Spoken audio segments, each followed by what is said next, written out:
Pinahrung suaraning Prabu.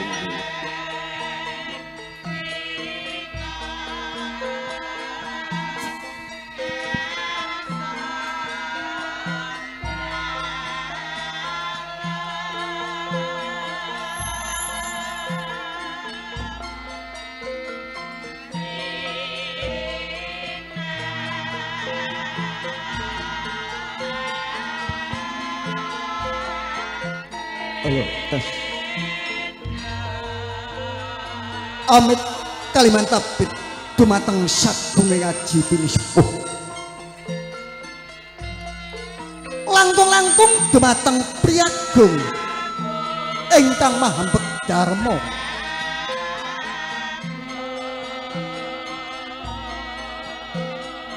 Keparang kawula nyelatur sawentawis kanthi hanetepi panyuwunipun Bapa Mulyana tuwin Ibu Ani Subakti ingkang hamengkugati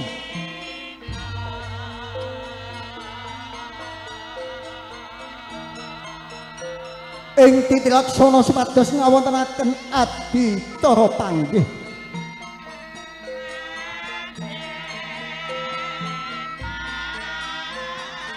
Sinten ingkang mijil saking gedhong Kencana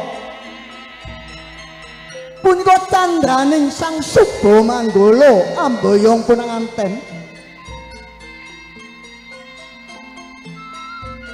kang susulekos paningayu Dewi Nur Wajar Wenyasih ingkang mijil saking Laladan Sumbersari.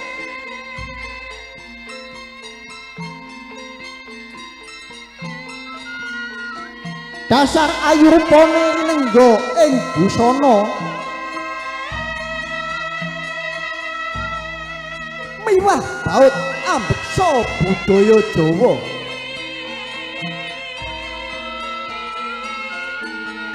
Lampahe Sang Suba Manggala amboyong penanganten saking gedhong Kencana ing pangajap minggah wonten papan pasangan kang wis sumadya.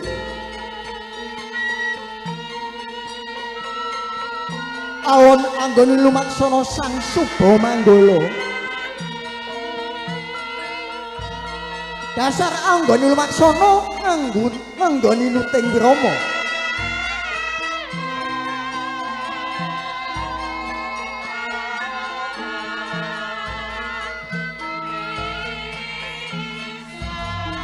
Lampahe Sang Suba Manggala sinengkuyung pindha golek Kencana ban-ban Senopati minggaing Manggala Yuda kang wis siap saga angaya wajib andheraken jengkaring ponanganten putri. Kene ponanganten putri ngagem busana dodot ingkang mijil saking kraton Ngayogyakarta.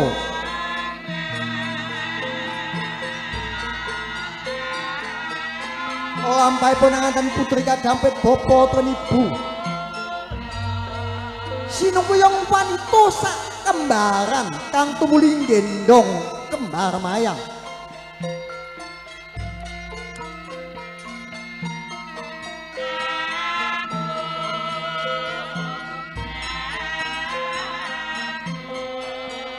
Dasar kembar ayune kembar dedeg piadeke mung beda busanane.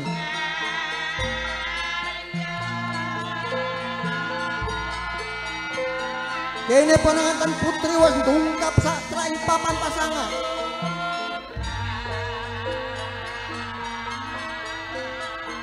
Sidra jumeneng wonten ing papan pasangan kang wis madya.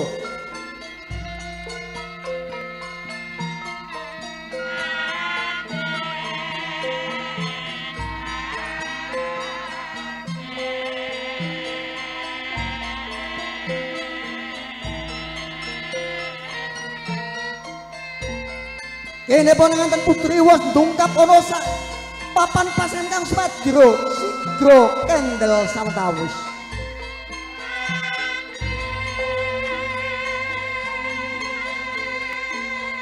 Sinten ingkang jengkar saking gamparing Kencana ingkang mijil saking wisma punika candraning ponanganten kakung. kang sesilih Bambang Bagus Andika putra kakung saking panggenipun Bapa Lasimantur Ibu Suparti ingkang midhil saking tlatah Sumber-Agung.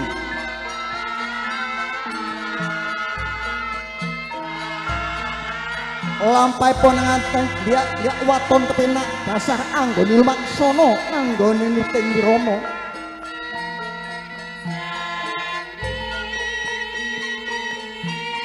Sinupuyung dijoko sak kembaran kang tumuli gendong kembar mayang.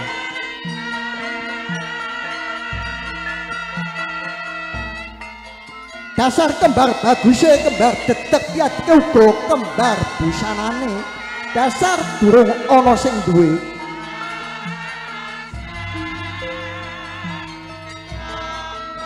Sepeda maju datang olah saya ngingetaken kulawarga ingkang tebih hanyela om. Ingkang celak makato muga ngestreni tindakipun nganten munggah ring papan pasangan.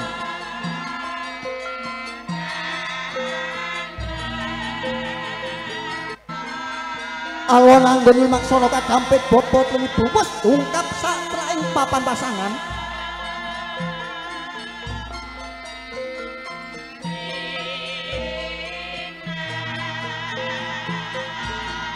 Dene pun nganten sarimbit sigra kendel sawentawis wis wonten ing papan pasangan kang wis madya.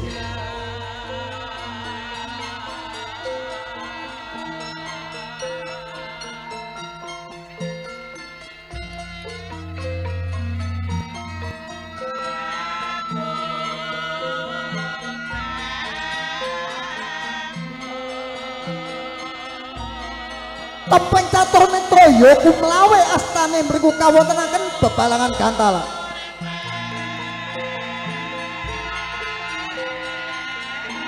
Napa to werdening Gantala? Gantalan kang ginawe suruh temoro setinali lawe putih babasan suruh sumurupa.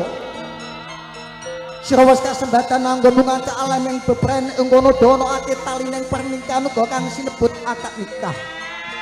Lawe putih pratandha kasucian sira wis kasembatan anggonmu ngancik alaming bebrana aja ninggalake anggonmu manembah karo kang ginawe urip miturut kapercayaanmu dhewe-dhewe supaya anggonmu ngancik alaming bebrayan bisa nyekirake tekane bebendu nyedhakake budi kulawan rayu kabar samanep.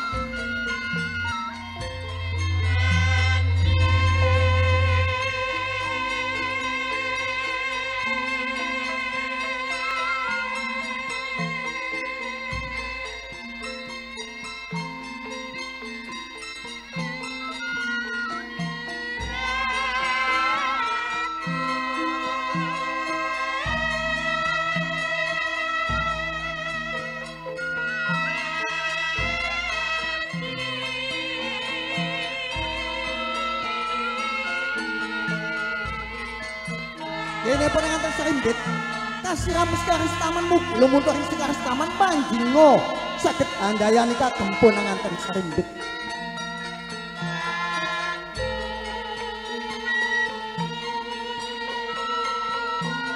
Paripurna anggenipun ngawonten kasiramus karis taman.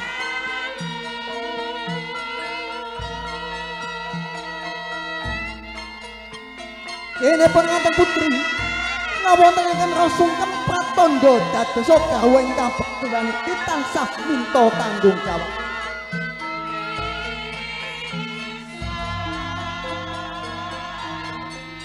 Paripurna anggenipun ngawonten ingkang rasungkem kabaros kang tumanem.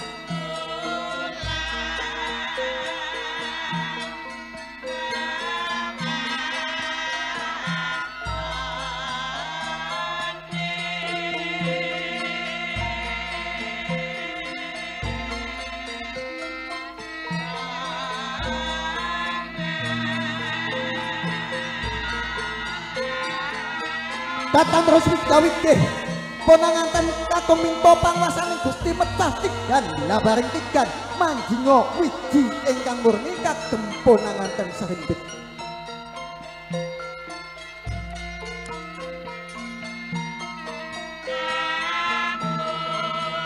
Paripurna mecahipun tigan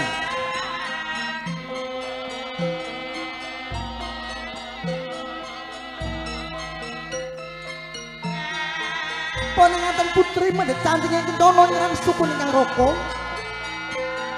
Tondo dados garwa ingkang bekal tip tansah minta pangayoman.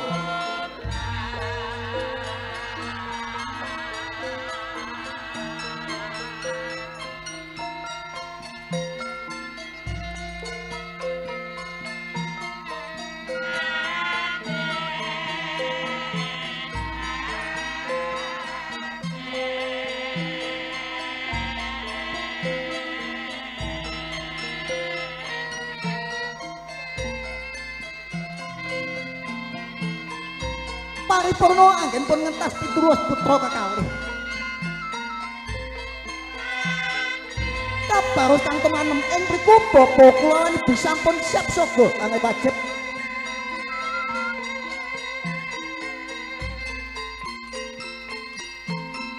Anggendong putra kekalih minggah pring sasana rinengga.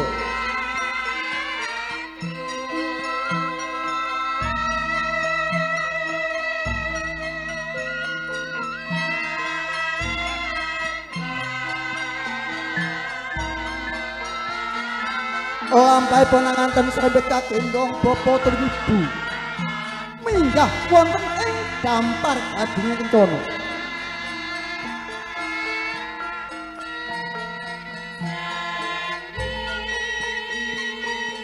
Janggaring pananganten kaboyong sak suba manggala ingkang migil saking tlatah Sumbersari. Ingkang sesilih Puspaning Ayu Dewi Nur Pajar Wenyasih dasar ayu rupane sembodo kang dadi pengawane dasari nenggo ing busana.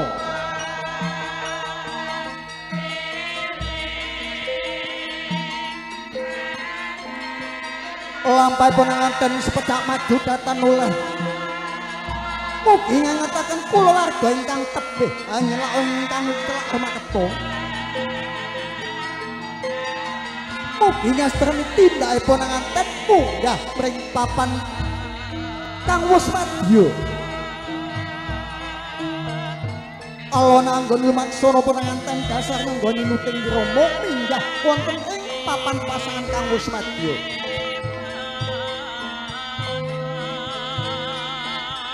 Lampahe pananganten sinungguyung pindha golek kencana mban-mban Senopati. Minggah manggala yuda kang wis siap soga wajib andheraken minggah wonten ing papan pasangan.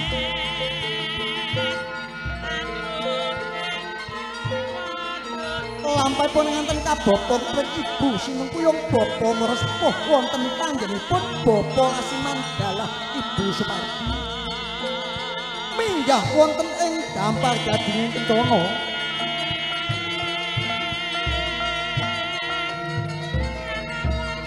Kene sang Suba Manggala wis dungkap satraing papan pasangan kang wis madya minggah wonten ing sasana pinajang.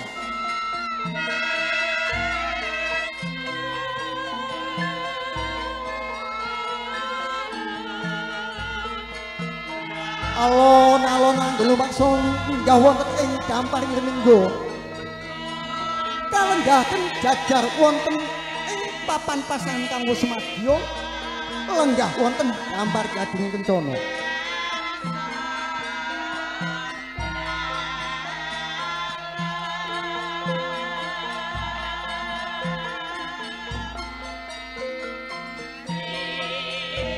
Kene pun enten sarimbit kalenggahaken wonten ing sasana rinengga kalenggahaken bapa tur ibu panjenenganipun Bapa Mulyana tuwin Ibu Ani Subakti.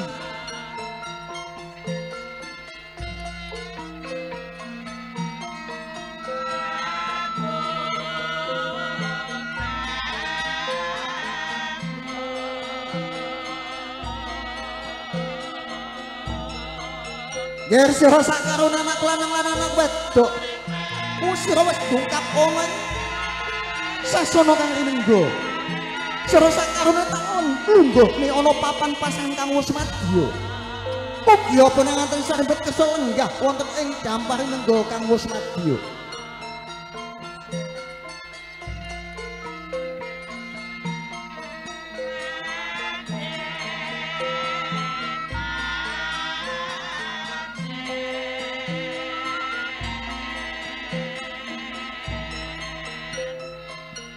Kene pananganten Serimbit sampun pinalenggah wonten ing sasana Lingga kalajengaken Adi Trasongkem.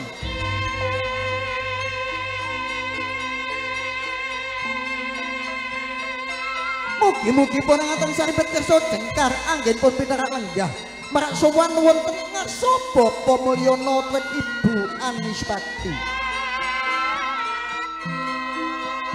Amit kalimat abit kagem Bapa lan Ibu.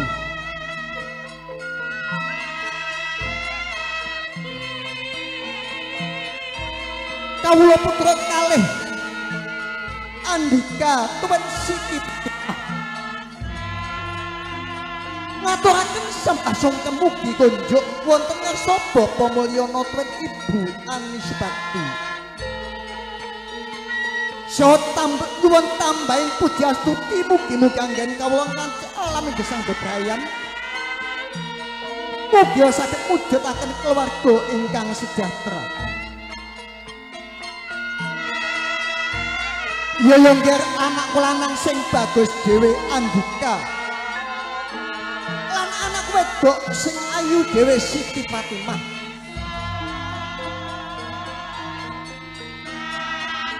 Darbek sira ngaturke sembah sungkem marang wong tuamu tak tampa tanganku loro ya Nger.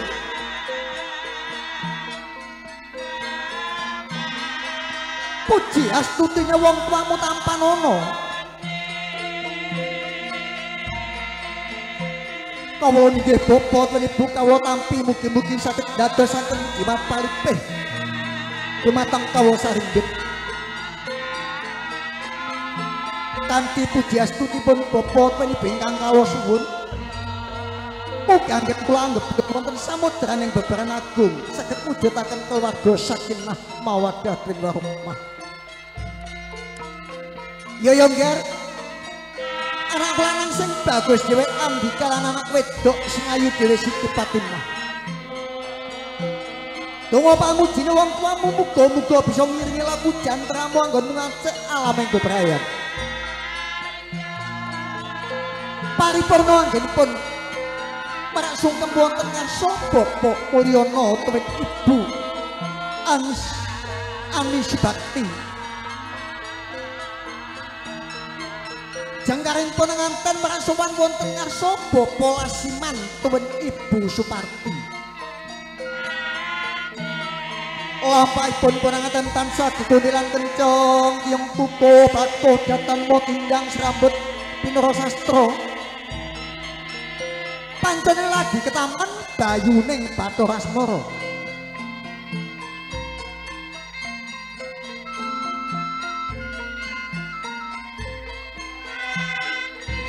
Amit kalimat abit kagem Bapa Lasiman Ibu Suparti. Kawula putra kekalih Andika tuwin Siti Fatimah. Ngaturaken sembah sungkem mugi kunjuk wonten ngarsa Bapa lan Ibu saha mboten kesepen tansah nyuwun tambahing puji astuti.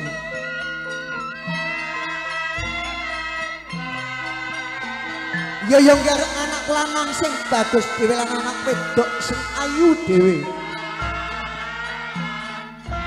Darbek sira ngaturke sembah sungkem marang wong tuamu tak tampa tanganku loro ya Nger. Puji astutine wong tuamu tampanono.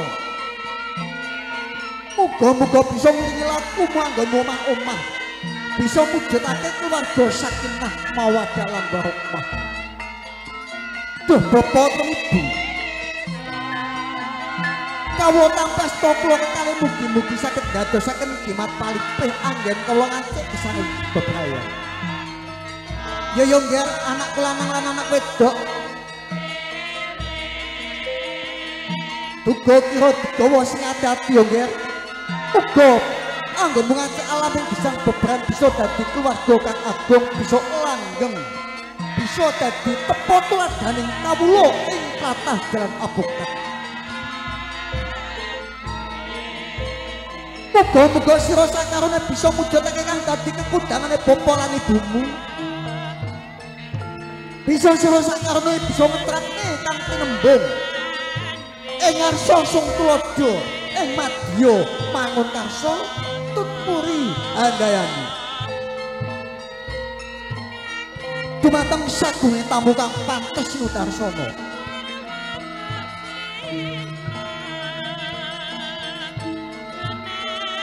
mekita mekaten kanthi adhitra panggih kanthi angacik adhitra sajipun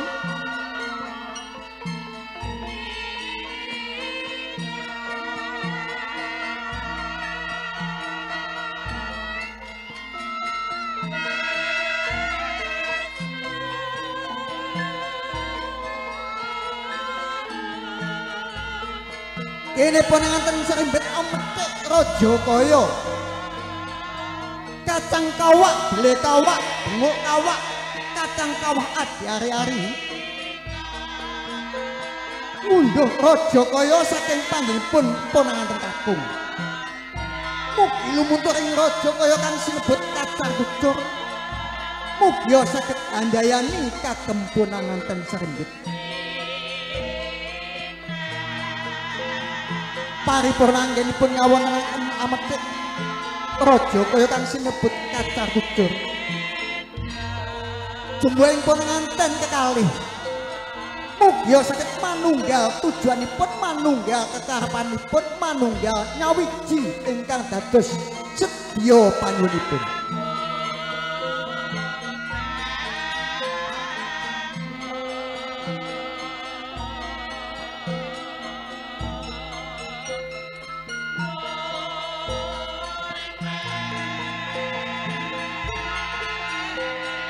ini sang Suba Manggala ngaturaken dedhaharan kagem ponanganten Sarimbit ini ponanganten Sarimbit Kembul Budana dedhaharan ingkang sampun sumadya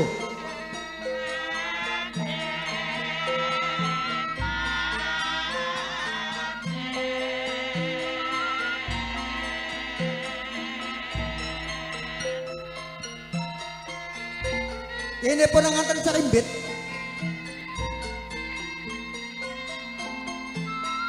ngaturaken dedhaharan mugi dados kepotladaning kawula muda ing tlatah jalan kabuktat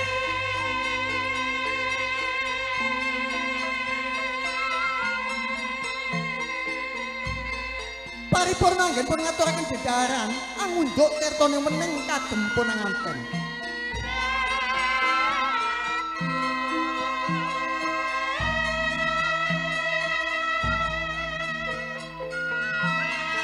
dumateng sagung tamu kang pantes Nudarsana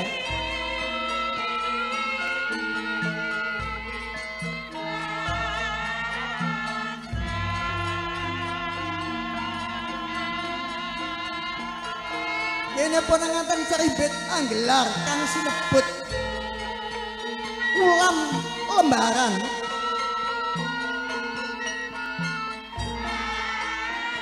renenggoing para pangombyong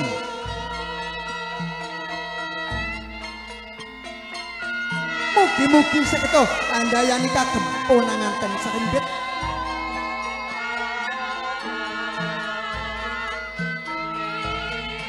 paripurna anggenipun anggelar ulam lembaran kagem ponanganten Sarimbit lenggahing ponanganten Sarimbit rinenggo dene para pangombyong ing ponanganten kanthi tumpek memuji mugi-mugi dumangka ing gesang bebrayan saged dados keluarga ingkang agung keluarga sakinah mawaddah warahmah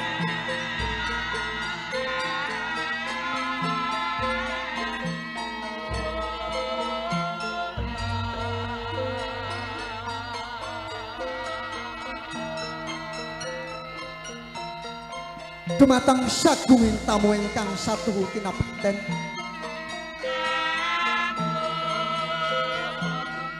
mekaten kanthi adhitra panggih saking panyuwunipun Bapak Mulyana tuwin Ibu Ani Subakti mbok bilih kawula sak pangombyong Anggenipun marak sowan wonten ngarsa Bapa Mulyana kirangi pantes tebihipun tata kramsa kirangi trap subasita. Mugi panjenenganipun Bapa Mulyana Kembul Segotra. Mugi kersa nglebaraken agunging panuwun dumateng kawula sak rombongan. Wasana kawula aturaken dumateng panjenenganipun wahana musik. Mugi paringa lelipur dumateng para tamu sedayanipun.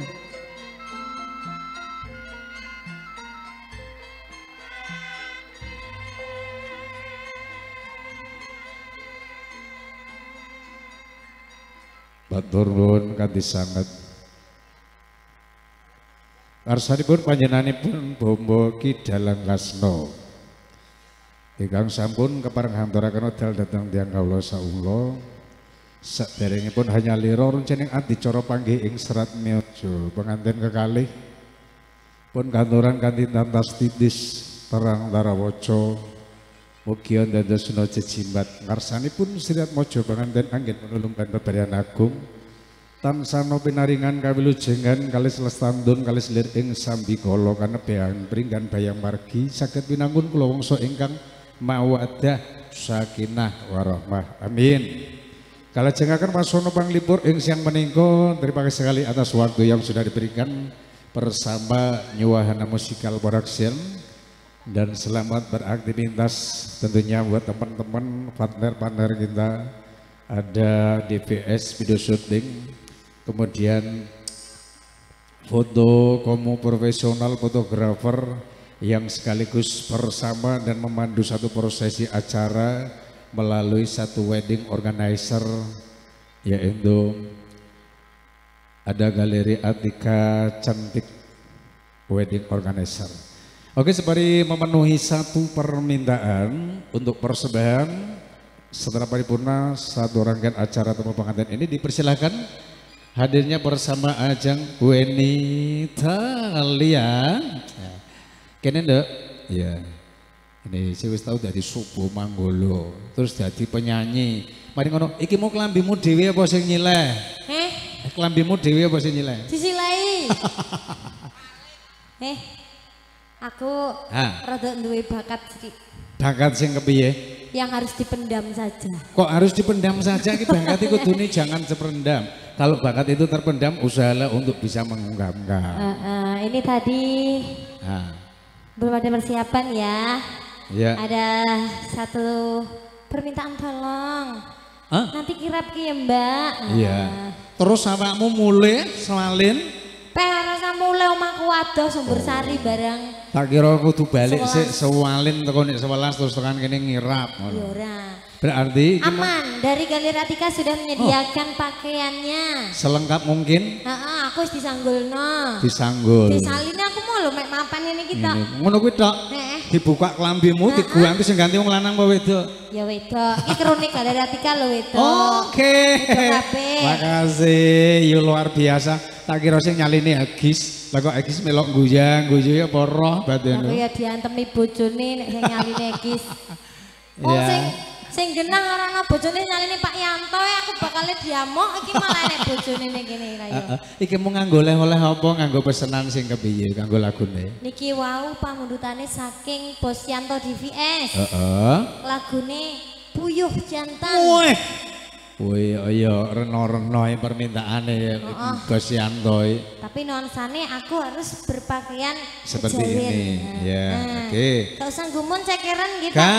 Kalau kejawen itu memang biasanya Anda saksikan kan koyok tampilan seorang Petruk, tampilan gareng, tampilan bagong enggak pakai alas kaki. Berarti aku podo karo Sengkuni. Ya ora.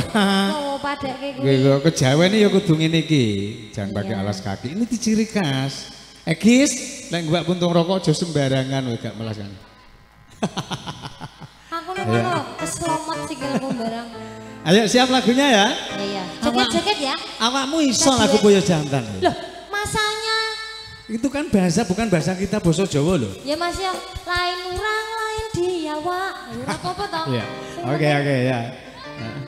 Medok ya, medok. Sedangkan Irma aja tadi lagunya Campur Sari ya kan? Nyanyi apa dia tadinya?